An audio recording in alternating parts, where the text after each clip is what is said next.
شعبك وجهله waxaan leeyahay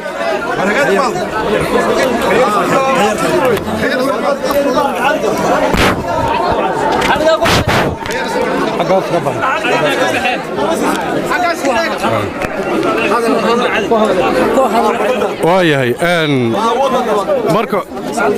marka hore waxaan leeyahay dhammaantiin sawaxanka iyo dareenka idinka muuqda maanta waa mid muujinaya bismillaahi raxmaan raxiim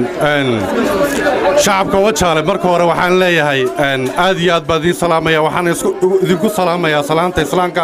assalaamu calaykum waraxmatullaahi wabarakaatu marka xigta waxaan ilaahay inooga baryayaa kulligeenba in roob khayr qaba iyo abaarahan si degdega alle uu dambarkiisa iyo roobkiisa uu inooga soo jawaabo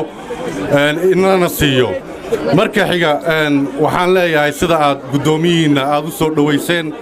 ee quruxda badan ee sharafta leh ee cizziga leh ee ixtiraamka leh waa mid aan idinku mahadinayo waa mid annaguna aan soo dhowayntiisii iyo intuu idinla joogayba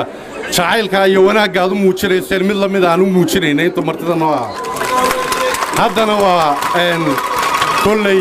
waan soo galbinnay guddoomiye muuse biixi oo xaqiiqatan ah shakhsi aad iyo aad ay uga go'an tahay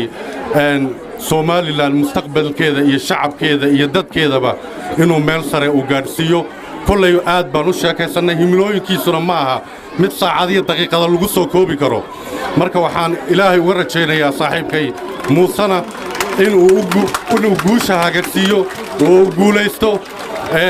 oo berri ka maalin isagoo madaxweynaha somalilanna aan annagoo marti aan ugu tagno gebagabadii waxaan leeyahay guddoomiyihiinnii musharaxiinnii muuse biixi